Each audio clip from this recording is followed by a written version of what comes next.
¿Se podría decir que entonces la diócesis de Talca es pionera en la inserción de mujeres dentro del ministerio enviado?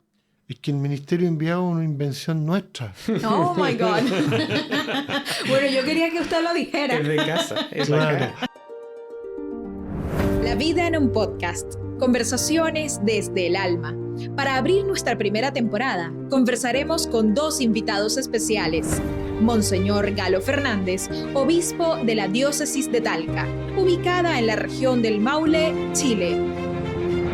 Junto al director de comunicaciones, también de la diócesis de Talca, Marco Matus, quien nos contarán la particular historia del ministerio enviado. Hola, ¿qué tal amigos? Estamos en una nueva edición de La Vida en un Podcast. En esta oportunidad nos acompaña Monseñor Galo Fernández y en conjunto con Marco Matus. Mira, que aquella historia de Palestina que me contaste, sí. Acabo de recordar tu apellido, que es bien peculiar. Bueno, entonces, don Galo, vamos a partir con esta pregunta. Y es, cuénteme acerca de su historia de vida. Un poco brevemente. A ver, me llamo Galo, me lo pusieron así mis padres por el cariño a los abuelos, al abuelo de mi padre. Y nací en Santiago y muy tempranamente tuve una intuición de mi vocación, la guardé con mucho silencio. Y finalmente, saliendo de cuarto medio, muy rápidamente, intenté arrancarme, pero Dios pudo más. Ay, Dios mío. Y me atrapó. Y entré al seminario. ¿Sí? Me ordené sacerdote el año 87. Sí. Era originalmente sacerdote de la iglesia de Santiago. Estuve en barrios muy diversos, en Vitacura, Peñalolén, La Cisterna, y después estuve largo tiempo en un cargo de la Pastoral Juvenil de Santiago, que se llama el Vicario de la Esperanza Joven, el Vicario de la Pastoral Juvenil de Santiago. Claro. 9 años muy intensos, bonitos. Sí. Después asumí como vicario episcopal de una zona grande, Sí. que es el poniente de Santiago, la zona oeste, las comunas de Cerrillo, Maipú, Pudahuel, Cerro Navia, Lo Prado, Quinta Normal, Estación Central. ¡Wow! ¿Ah? Mira, muchas comunidades muy, grandes. Muy grande, muy hermosa. Estuvimos en Maipú, mi esposo y yo, en un retiro espiritual de encuentro de matrimonios. Ya. Inmenso, o sea, unas casi 200 personas. Sí. Sí, o sea, 100 parejas. Maipú Increíble. es todo así, todo así, Maipú. Sí, voluminoso. Fui varios años y estando en eso, el Papa Francisco me pidió ser obispo auxiliar. Ahí ¿Sí? me consagré como obispo. ¿Eso fue en qué año? ¿Aprox? En 2014. 2014. 10 de mayo del 2014 ¡Oh! voy a cumplir 10 años. ¡Guau! Este año, Mira, qué bonito. 10 de mayo cumplo años. Es mi fecha de nacimiento. Mira. Ok. Y un poco después, en medio de la crisis eclesial, el Papa también me pidió primero venir como obispo administrador apostólico Sí. de Talca y después fui nombrado hace 3 años ya obispo titular. ¿Ah? Muy bien. Sí. Interesante. Bueno, me gustaría, Marco, presentarte. Pero tú eres el relacionador público del obispado de la diócesis de Talca. ¿Y cómo ha sido esta historia? ¿Cómo llegaste aquí al obispado? A partir de una experiencia de la pastoral juvenil, de mi época, hace muchos años, más de unos 35 años, yo participaba en la parroquia Espíritu Santo. Sí. Y era representante en el Consejo Zonal de Jóvenes. Y ahí había un sacerdote, asesor de la zona, y yo estudié Relaciones Públicas en Santo Tomás. Claro, ok. Y hice mi práctica en el diario El Centro, en la parte de prensa también, en la parte de Relaciones Públicas, y por ahí me reencontré con este sacerdote y él me invitó a trabajar al obispado en el año 1998. ¡Wow! ¿Y estás desde el 98? Sí, desde el 98. Desde 1998 ya son 25 años. Gran servicio. Sí, y todas las historias que han pasado, todas las vivencias, toda la gente, todos los rostros. Y hasta el día de hoy. En el año 2014, más o menos, 2015, asumí la dirección de comunicaciones en el obispado hasta la fecha. Así que en ese servicio continuamos. Bueno, fíjate que este podcast hemos conversado con una serie de personas que están realizando la formación de ministros enviados. Y hay una excepcionalidad, hay algo, digamos, diferente en esta oportunidad, en esta nueva formación, porque las mujeres están participando también activamente para recibir, digamos, este envío. Son parte de la formación. Y me gustaría saber, obispo, ¿cómo se llega a este discernimiento en el que las mujeres puedan participar en el ministerio enviado? Primero hay que decir qué es lo que es el ministro enviado. Adelante, para por poder supuesto. comprenderlo. Porque ministros hay en toda la iglesia, en Chile, ¿Sí? Hay ministros de la comunión, hay ministros que celebran liturgia. En nuestra diócesis se dio con una fuerza muy peculiar y se le dio esta consistencia que se le ha llamado ministro enviado, que ejerce una colaboración en la comunidad en la cual están y en particular que presiden liturgia en ausencia de sacerdote, sobre todo una liturgia dominical de la palabra, pero también hacen bautizo, acompañan Bueno, a estos son difuntos. los roles, ¿no? Son roles, son las cosas que hacen. Los roles que van a tomar, Eso. que van a tener en cuenta en cuanto a esas labores principales o Claro. servicios que van a prestar como ministros enviados, ¿cuáles serían? Déjame contar un poco cómo llegamos Ok. a lo de las mujeres, porque eso es lo que es el ministro enviado, Sí. que en esta diócesis tomó una consistencia muy, muy fuerte, muy rica y que le ha dado mucha vitalidad a las comunidades. Desde el comienzo, este ministerio estuvo un poquitito vinculado al diaconado y en algunos momentos, como sin distinguirse claramente la diferencia entre ellos. Vale. Y en ese sentido, sin que haya habido nunca una normativa que dijera solo hombres, de hecho fue Ya. solo hombres. Tal vez porque se le miraba un poco como en perspectiva al diaconado y como una cosa muy cercana al sacerdocio. Claro. Hace unos años que entró la pregunta y en distintos lados a mí me la hicieron, Sí. me la plantearon y yo empecé a mirar que en realidad en ninguna parte decía una justificación. Claro. Más todavía siendo un ministerio laical. No es un ministerio vinculado al sacerdocio. Entramos también en este camino de discernimiento eclesial entre los temas que estaba profundizar una mayor apertura al rol de las mujeres en la iglesia y vemos que las mujeres son, en todas las comunidades, las llevan.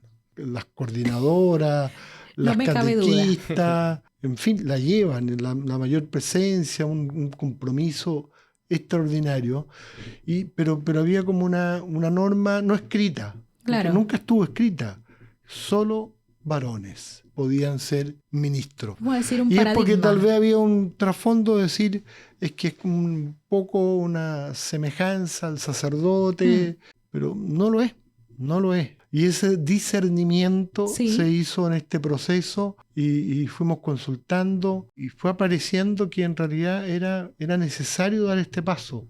No puedo negar que hay voces que lo miran con desasosiego. Vale, Hay ok. gente que les parece extraño y que manifiestan que a lo mejor tienen temor de que a la mujer no va a ser bien acogida, pero son las minoritarias. La mayor parte se alegra. Se alegra porque se ve el rol de las mujeres y en realidad hay muchas ministras extraordinarias de la comunión que llevan la comunión a los enfermos y que lo hacen extraordinariamente bien. Y en no pocas ocasiones, en ausencia de un ministro enviado en algunas comunidades, la ministra de la Eucaristía ha terminado haciendo una liturgia y a Así es. nadie Ok. le pareció Claro. mal. Diferente, claro. Y todavía recuerdo una ocasión, el 15 de agosto, esto del año 2018 o 19, no estoy seguro, que se quiso hacer un reconocimiento Sí. a las ministras de la comunión. Sí.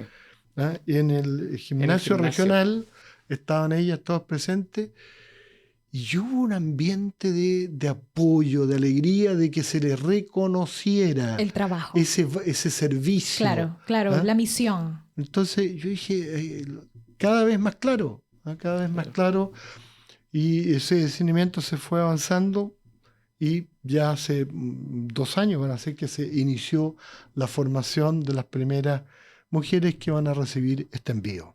Muy bien. Sobre eso, ¿sabes, claro. Daniela? Es muy importante porque una vez que llega el padre Galo como administrador apostólico, como él decía, en el 2019, en el 2018, sí. A partir del 2019, él nos iba comentando así brevemente que él notaba un tanto injusto, porque en la formación de los ministros va la esposa y obviamente el hombre que se está formando, claro. y hacían toda la formación. El hombre se enviaba como ministro y a la esposa, que hacía toda la formación, que lo acompañaba, le dábamos tal vez un ramo de flores ese día. Me acuerdo que me dijo una vez, y era preponderante y estaba toda esta voz de relevar el ejercicio, claro, la participación de la mujer. Entonces empezamos a lanzar esta pregunta, ¿y si las mujeres participaran también de esto? Y yo creo que por ahí también es parte del proceso de discernimiento que se hizo todos estos años. Sí. Yo no me interpreta decir que es como injusto que hayan formado, porque el matrimonio que caminan juntos, y de hecho hoy día hay algunas de las que se están preparando para ser ministras, en que el marido la acompaña. Sí, y no está haciendo la formación. Porque son vocaciones diversas. Sí, correcto. Si no, eso no. Y la formación en realidad es una oportunidad rica para todos. Para mí el tema es que no hay una explicación razonable para decir por qué solo varones y no mujeres, porque el sacerdocio está en la iglesia estipulado que es de varones, pero el ministerio no es una copia deslavada del sacerdocio. Marco, entonces, ¿tú podrías enumerar esas funciones, la misión que tiene el ministro enviado? Hay un directorio que se llama Ad Experimentum desde el año 2015, en que se especifican las funciones y servicios del ministro enviado o ministra enviada, que va a ser a partir de ahora de los próximos envíos que se hagan durante este semestre, esperamos. En primer caso, como decía el padre Galo, el ministro o ministra es un hombre o una mujer de comunidad. Entonces su primera misión es guiar, animar, estar junto a la comunidad, acompañarlo, estar con ellos, encabezar alguna reunión, rezar con ellos. Y también el hombre y la mujer enviada, el ministro o ministra, es generalmente un hombre de familia o mujer de familia, casada, separada, casado, separado o soltero. Mira. Y también dentro de su familia tiene una función, ser reflejo del amor de Dios, del amor de la iglesia. Entonces también están sus primeras funciones, la comunidad cristiana y su comunidad más pequeñita, que es la familia.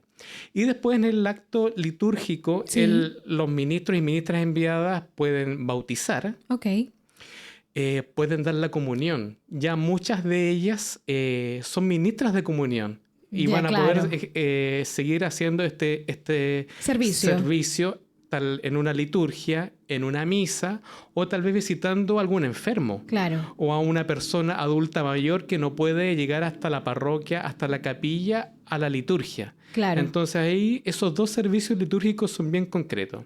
Y también hay otro servicio litúrgico, pero que no es de sacramento, tal como nos decía el obispo, con respecto a las despedidas de los difuntos. Y es algo que siempre echamos de menos. ¿Quién podrá rezarnos?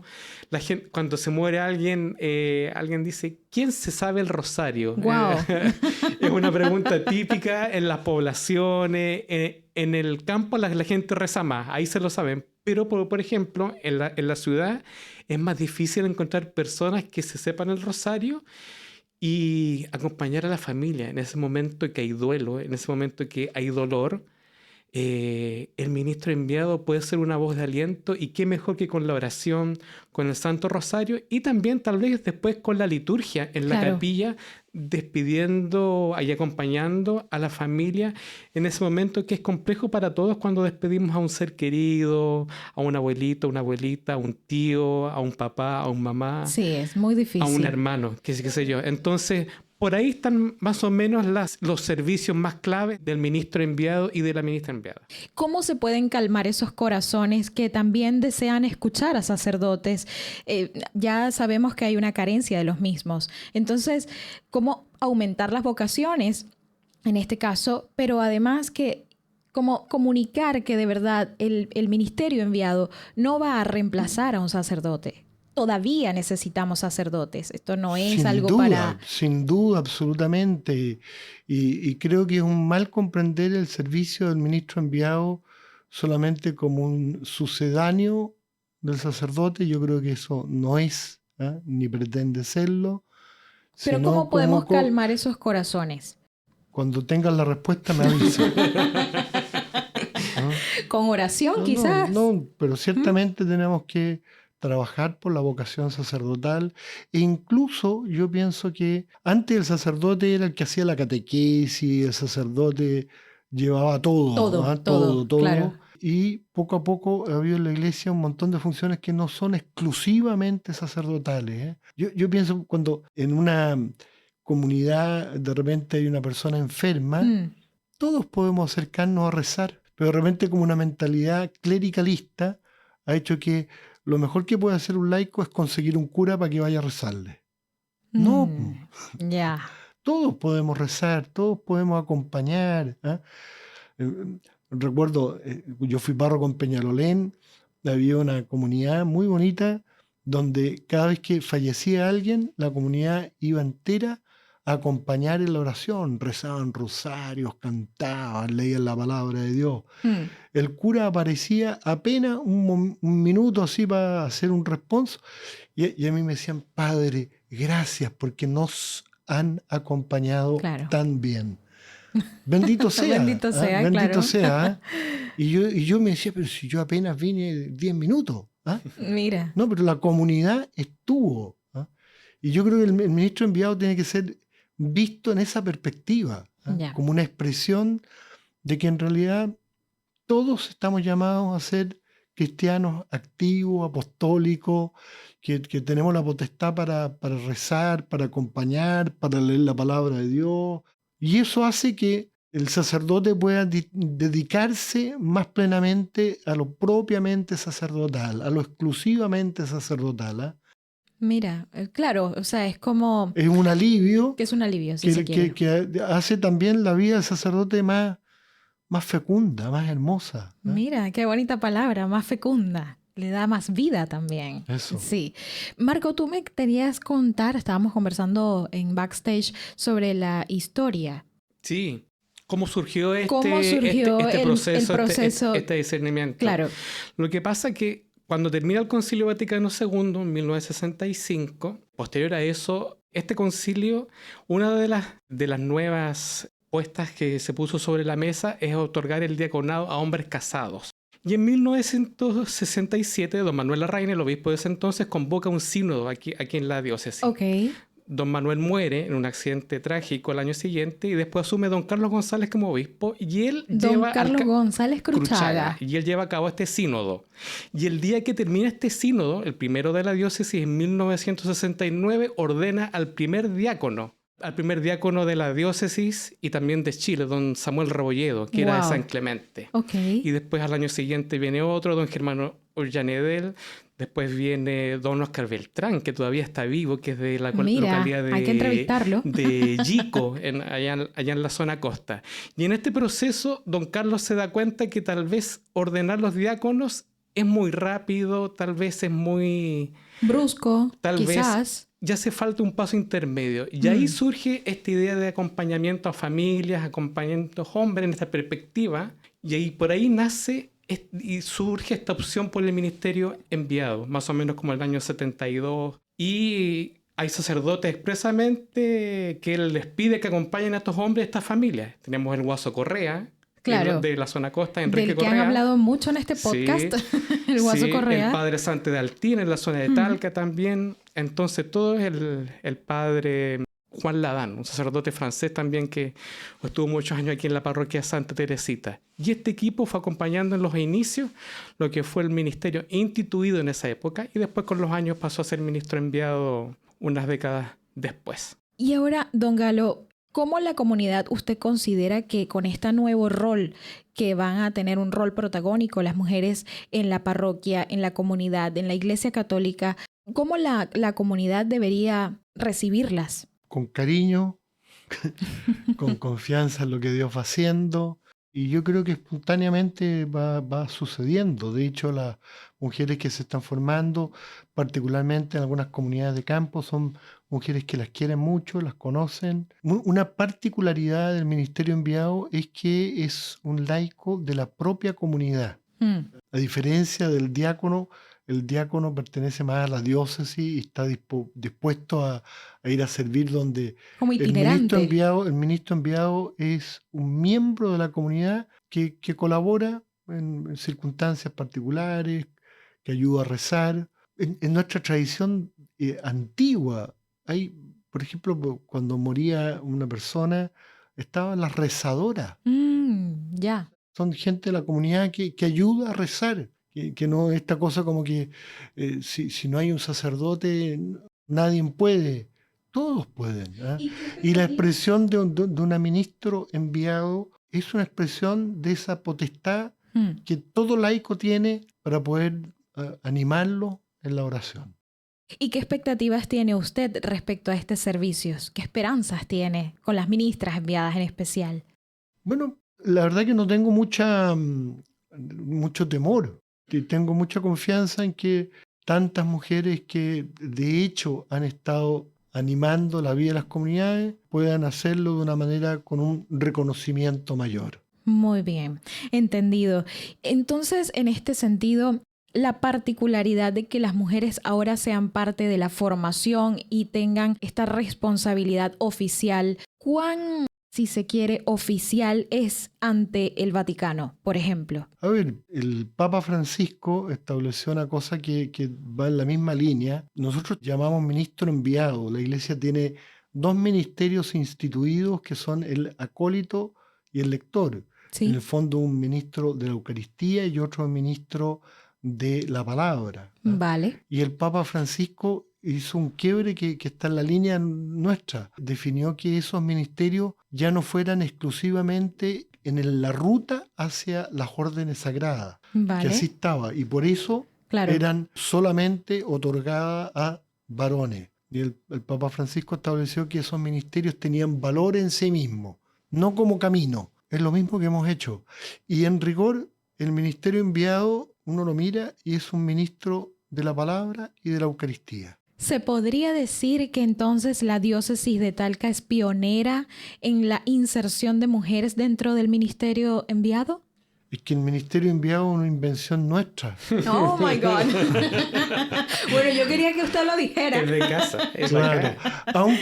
Aunque las cosas de Dios florecen, yo no voy a decir que en otras partes hayan imitado lo que nosotros hicimos. Que en dado caso es una réplica, o sea, está bien, la idea pero es progresar. Ha brotado en muchas otras partes. Yo me he encontrado había una experiencia en la iglesia de Indonesia y que tenían un hombre muy semejante, que traducido vendría a ser ministro enviado y que también ha sido muy fecundo. Pero se puede decir que por antigüedad, entonces la diócesis de Talca es la primera en el mundo. No estaría seguro, porque las cosas de Dios brotan espontáneamente y pudo brotar al mismo tiempo y no tenemos noticia de dónde pudo haber brotado.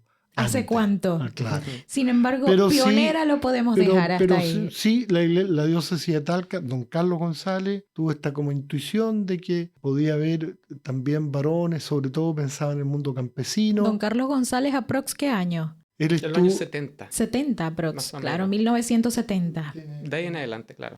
Él asume como obispo el 67. 67 asume como obispo hasta el 97.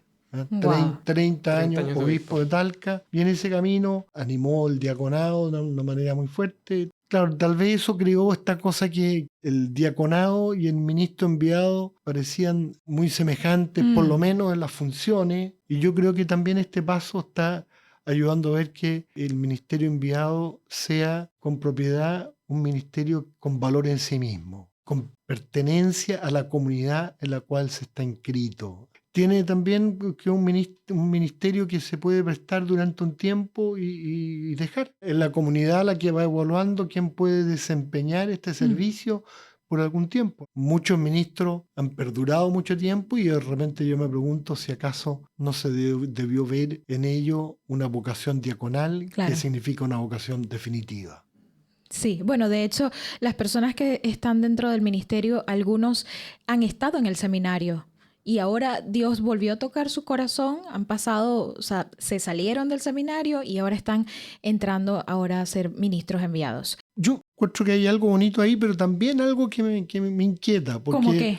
Porque hay una visión que en el fondo clericalista, que es como un modo de ser sacerdote, es una cosa laical, distinta. Claro, propia. Sí, es que bueno, es que si no terminó, no concluyó el seminario es porque su vida era otra, su llamado era otra, pero igual tiene la vocación por eso, pero es otra vocación. Sí, es otra vocación, exacto. Ahora pienso que quizás encontraron la vocación que para la que estaban destinados. En ese sentido lo puedo aceptar más. Sí, bueno, hay que preguntarle a cada uno de ellos, la verdad. Pero, en fin, ¿cuáles son las principales labores, los servicios que debe prestar una ministra enviada o un ministro enviado? Bueno, ambas son exactamente las mismas. Y antes que hablar de las tareas, las funciones, ante todo yo creo que el ministro tiene que ser un hombre, una mujer que haga cercanía con Dios, que colabore con la comunidad cristiana, representándola a veces en la liturgia, muchas veces acompañando por el hecho que tiene una formación un poco más completa, de mejor manera en la catequesis, asesorando y acompañando la organización de la comunidad, muchas veces en la liturgia, la despedida cristiana de difuntos, sí. Particularmente el poder... Sacramentos, ¿no? ¿Ah? Algunos sacramentos, el bautismo, entiendo. Pero digo que particularmente el poder acompañar a una comunidad cristiana que se reúna habitualmente para celebrar una liturgia el domingo. Yo creo que esa es como la tarea primordial. En reemplazo por una necesidad, porque no hay sacerdote ni diácono, pudiera hacer el bautizo. También se ha hecho que puedan tener una autorización especial para el sacramento del matrimonio, aunque aquello debiera ser mucho más reservado al diácono o al sacerdote. ¿Cómo podemos contactar con un ministro enviado o incluso con un sacerdote? Para nosotros, te cuento esto porque para nosotros los migrantes que estamos nuevos en la ciudad o en el país, acabábamos de llegar, mi esposo y yo tenemos una situación que nos pasó en el 2018, queríamos que le dieran la Eucaristía al padre de mi esposo en sus últimos días. Ya sabíamos que estábamos en sus últimos días. Entonces fue para nosotros, primero no sabíamos dónde había iglesia. Luego que encontramos por Google, la iglesia estaba cerrada cuando íbamos. Ok, debo decirlo. Y además, bueno, por fin por WhatsApp encontramos a alguien que iba a traer la Eucaristía y sí, pero era un ministro extraordinario de la comunión. Pero llegó al día siguiente. Claro. Y ese día siguiente fue el día que falleció. Entonces, claro, la pregunta es, ¿cómo contactar con un ministro enviado? ¿Cómo encontrarlos? En caso de este tipo, o sea, ¿va a haber algún directorio, algún número para llamar, alguna página web, un Instagram, una red social? Eso, justamente lo último que acabas de decir, era lo que yo me iba a plantear. A veces el Facebook, el Instagram, Diócesis de Talca, sí. Ahí se contactan con nosotros del Departamento de Comunicaciones y podemos derivar, orientar, porque a veces, como tú dices, no sabemos dónde está nuestra parroquia. No sabemos. Vivo recién en Talca y no sé cuál es mi capilla más cercana, no sé cuál es mi parroquia, no sé quién es mi sacerdote, claro. Ni sé quiénes son los ministros enviados, ni conozco la figura. Ni conozco la figura. Es un primer paso, tal vez, contactarnos a través del Facebook o del Instagram de Diócesis de Talca. El teléfono es el 712-616166. Muy bien. 712-616166. Ok. Y lo otro es dirigirse a la web, al portal web diocesisdetalca.cl, donde está todo el directorio de las parroquias con sus teléfonos y sus horarios de atención. Muy bien. Como tú dices, ¿sí? Pasa mucho. Los extranjeros siempre nos dicen esto. ¿En serio? Sí. ¿Por qué las parroquias están cerradas? Y es algo que pasa mucho acá, que por problemas de seguridad las iglesias están cerradas. Tratamos de que algunas se abran cuando está la secretaria, cuando está el secretario de la parroquia, esté abierta, pero muchas veces están cerradas. Fíjate si la información nos llega al Obispado de Talca, si la solicitud o escribirnos a comunicaciones@obispadodetalca.cl. A través de estos canales, nosotros hemos derivado, a veces cuando quieren la unción de los enfermos, pedirle a un sacerdote que vaya a dar la unción. Si quieren la comunión, que vaya un ministro, que vaya un diácono. Tratamos de coordinar ahí lo más que se pueda, también a través de la pastoral de enfermos. Tenemos una pastoral de la salud en la diócesis de Talca, que también puede brindar este servicio.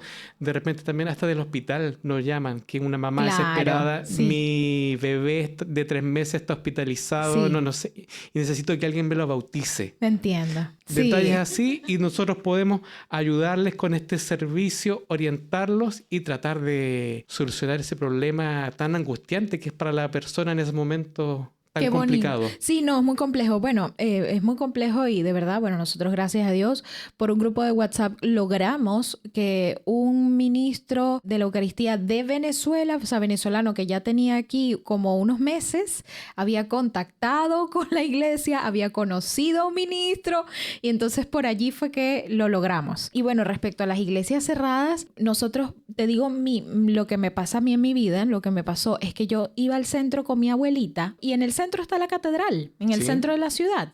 Entonces uno iba como de tiendas a comprar cositas y de repente mi abuelita, vamos a orarle al Señor, vamos a rezar y entramos a la iglesia.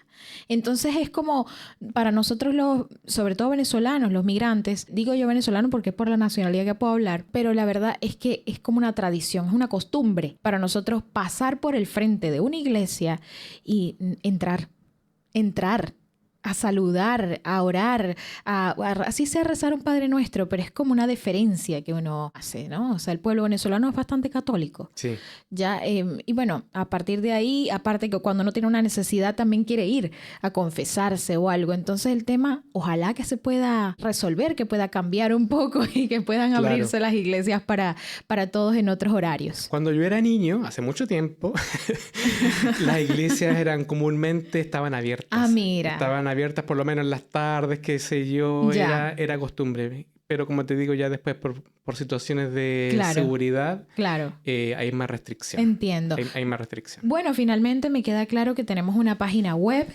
diocesisdetalca.cl. Perfecto. Tenemos Instagram. Diócesis de Talca. Perfecto. Y también tenemos un número de teléfono. 712-616176. Y el correo electrónico. comunicaciones@obispadodetalca.cl. Perfecto, ahí podemos encontrar a Marco Matus, relacionador público del obispado. Para cerrar, ¿qué mensaje usted quiere dejar aquí en este podcast para todas aquellas personas que escuchen, tanto las personas que están realizando la formación de ministros enviados como la misma comunidad? Una palabra de mucha confianza de que las cosas de Dios avanzan tranquilamente. Y una palabra también de gratitud a tantas mujeres que a lo largo de la historia de la Iglesia han asumido servicios con tanta humildad y que no tiene por qué ser lo distinto, ¿no? Quien interpreta que esta es una ocasión para hacer lucir a una persona, yo creo que ha desvirtuado su vocación, ¿eh? Si una persona entra al ministerio enviado a formarse para aparecer y figurar, estamos mal, ¿eh? Sea hombre, sea mujer. Y tengo confianza que en realidad lo que asumen es un servicio y una carga pastoral, ¿eh? Porque cuando alguien recibe un encargo, el resto de la comunidad dice, yo le puedo golpear la puerta y decirle, oiga, ¿sabe que necesito a alguien que me acompañe para rezar por mi abuelita? ¿Eh? Claro. Y esa persona tendrá que decir, aquí estoy, porque tenga la disposición, la voluntad. Para eso me he manifestado disponible. Muchísimas gracias por esta conversación que hemos tenido con don Monseñor Galo Fernández y con Marco Matus en La Vida en un Podcast. Nos vemos en un próximo episodio para que llene su corazón de más amor para el Señor y la Virgen Santísima. Amén. Nos vemos. La vida en un podcast es una producción de Vivo el Marketing en colaboración con la Diócesis de Talca y grabado en Chile desde la Sala del Infinito.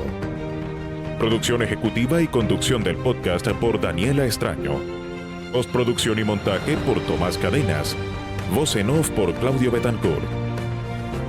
Todos los lunes, escucha un nuevo episodio, historias de hombres y mujeres llamados a predicar la palabra de Dios. Este podcast está disponible en Spotify, YouTube y todas las plataformas de audio. Shalom, shalom.